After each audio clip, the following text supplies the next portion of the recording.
Salam Bapak Guru Hebat. Perkenalkan, nama saya Susan Wulandari. Pada kesempatan kali ini, saya akan mengaplikasikan pembelajaran berdiferensiasi pada kelas saya, yaitu kelas 1 di SD Negeri 1 Sukapura. Siswa di kelas kita datang dengan beragam perbedaan. Paling tidak, ada 4 perbedaan yang kita temui di kelas.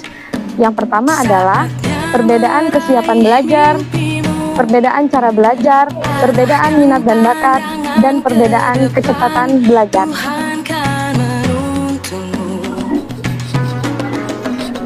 Di kelas, tentu anak-anak datang dengan beragam perbedaan, sehingga ketika kita sebagai guru hanya menggunakan satu metode dan satu cara untuk penilaian, tentu ini tidak akan adil untuk anak-anak di kelas.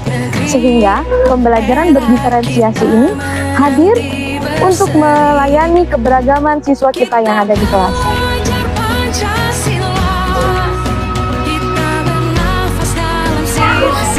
Bapak Ibu Guru Hebat, selamat menyaksikan video berdiferensiasi dari SD Negeri 1 Sukapura. Ayo kita jaga untuk Indonesia, bersatu dalam perbedaan, berpegang tangan dan meraih, Salah satu bentuk pembiasaan kami di SD Negeri 1 Sukapura adalah para siswa membaca doa terlebih dahulu sebelum memulai belajar. Kemudian dilanjutkan dengan membaca beberapa surat pendek dalam Al-Quran dan juga membaca Asmaul Husna. Bacaan Asmaul Husna disertai dengan gerak dan lagu untuk memastikan anak-anak cukup dalam bergerak sebelum mulai belajar. Ini bertujuan untuk melatih dan menumbuhkan rentang konsentrasi anak sebelum mereka memulai pembelajaran. Sebelum memulai pembelajaran hari ini, Ibu mau absen dulu satu-satu ya. Gimana kalau hari ini Ibu absen, yang dipanggil namanya menyebutkan cita-citanya gimana? Setuju? Agar lebih bersemangat, pada absensi kali ini, saya meminta peserta didik untuk menyebutkan cita-cita mereka. belajar Pancasila, kita bernafas dalam sila-silanya.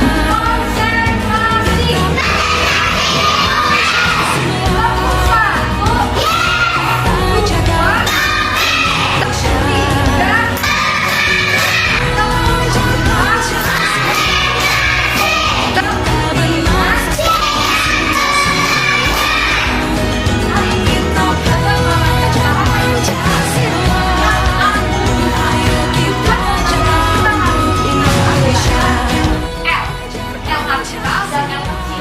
Supaya nanti setelah belajar ini kalian bisa menuliskan huruf L kapital dengan benar, huruf L kecil dengan benar, sehingga kalian nanti bisa menyimpulkan informasi dari cerita yang harus Ibu berikan.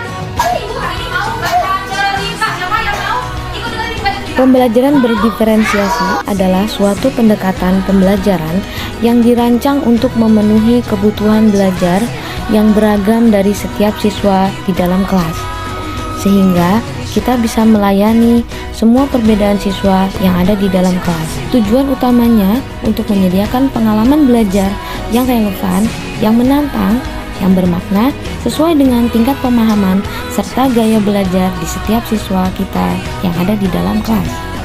Ada 3 aspek dalam pembelajaran berdiferensiasi. Yang pertama, diferensiasi konten. Yang kedua, diferensiasi proses. Dan yang ketiga, diferensiasi proyek. Pada kesempatan kali ini, saya mengkreasikan konten pembelajaran saya sesuai dengan gaya belajar siswa, yaitu visual, auditori, dan kinestetik. Dengan cara membacakan buku secara nyaring, dilanjutkan dengan memberikan teka-teki gambar dan tebak suku kata pada peserta didik. Melalui cara ini, saya dapat melayani gaya belajar siswa auditori dengan mendengarkan cerita, siswa visual dengan melihat gambar, dan siswa kinestetik dengan memberikan ruang bagi mereka untuk lebih nyaman belajar melalui pengalaman langsung dari pembelajaran yang telah saya sampaikan sebelumnya. Dalam menerapkan pembelajaran berdiferensiasi, tahap awal yang saya lakukan adalah melakukan asesmen diagnostik kemampuan membaca peserta didik. Dari hasil asesmen diagnostik tersebut, saya dapat memetakan kemampuan membaca peserta didik dan menerapkannya pada pembelajaran Bahasa Indonesia kali ini. Setelah dipetakan, saya membagi peserta didik menjadi 3 kelompok berdasarkan kemampuan membacanya, yaitu yang pertama, kelompok dengan kemampuan lancar membaca atau dapat bekerja mandiri. Yang kedua, kelompok dengan kemampuan membaca sedang atau masih ada peserta didik yang membaca dengan cara dieja. Yang ketiga, kelompok yang masih mengenal huruf atau masih perlu bantuan dengan benda konkret. Pada kelompok pertama, saya memberi tugas yang lebih kompleks dengan deskripsi pertanyaan berupa 1 paragraf. Lalu dilanjutkan dengan mengisi kata rumpang. Kemudian, peserta didik diminta menggunting dan menempel gambar yang sesuai pada tempat yang telah disediakan. Kegiatan menggunting dan menempel ini memiliki beberapa manfaat, yaitu mengasah keterampilan motorik halus peserta didik, melatih tangan peserta didik untuk memudahkan mereka dalam proses belajar menulis, mengenalkan pengetahuan matematika dasar pada peserta didik, meningkatkan koordinasi tangan dan mata, serta bermanfaat untuk melatih kesabaran dan meningkatkan konsentrasi dan kepercayaan diri kepada peserta didik. Pada kelompok kedua, saya memberi tugas yang lebih sederhana, berupa tebak gambar.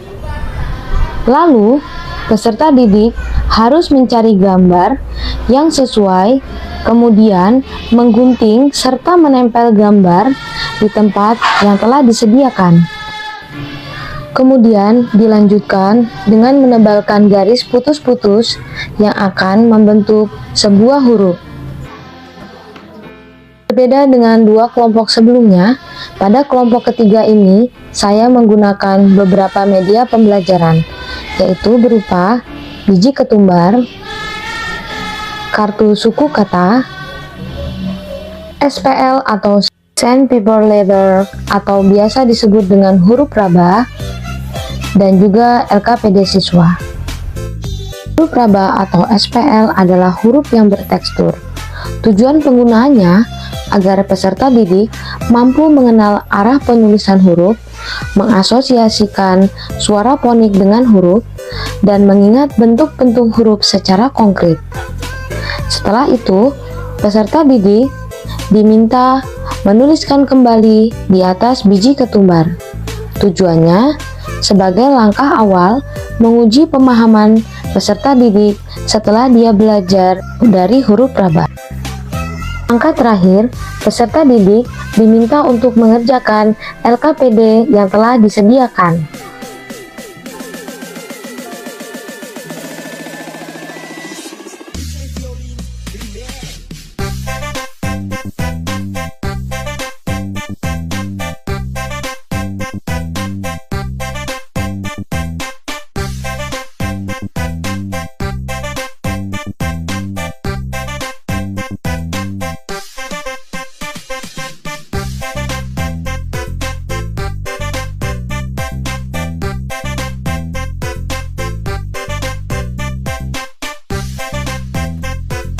Dan berikut ini adalah diferensiasi produk sebagai bukti atau hasil dari apa yang telah peserta didik pelajari hari ini.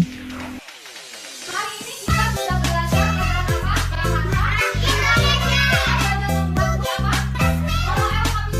Demikianlah video pembelajaran berdiferensiasi dari saya. Semoga video ini dapat memberi manfaat atau memberikan kontribusi dalam dunia pendidikan anak-anak Indonesia. Salam hormat untuk Bapak Ibu guru hebat. Mari serentak bergerak wujudkan merdeka belajar.